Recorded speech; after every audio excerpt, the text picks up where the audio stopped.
नमस्कार मित्रांनो, लग्नानंतर होईलच प्रेम मालिकेच्या पुढील भागामध्ये आपल्याला बघायला मिळणार आहे की आता नंदिनी जीवाच्या वागण्याला कंटाळून त्याला फायनली बोलूनच टाकते की तुम्हाला माझ्यापासून डिवोर्स हवा आहे का?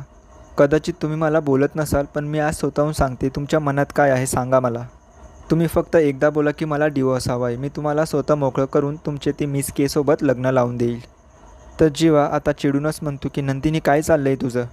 मी कधी तुला डिवोर्सबद्दल बोललो? हां, मला मान्य आहे की मी तुझा रागराग करतोय आणि काल माझं ते हँड गिफ्ट पडल्यावरही मी तुझ्यावर खूप रागवलो आणि प्रत्येक नवरा बायकोमध्ये भांडण तर होतंच, पण याचा असा अर्थ नाही की मला तुझ्यापासून डिवोर्स हवा आहे.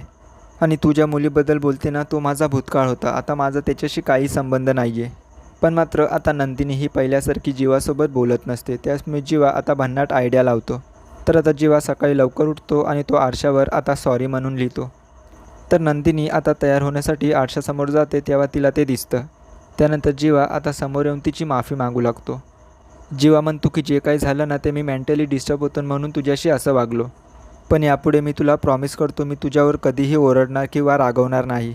आणि नंदिनी, तूही मला प्रॉमिस कर की तू पुन्हा डिवोर्सबद्दल माझ्याशी बोलणार नाही. मला डिवोर्स नाही तर तू हवी आहेस नंदिनी.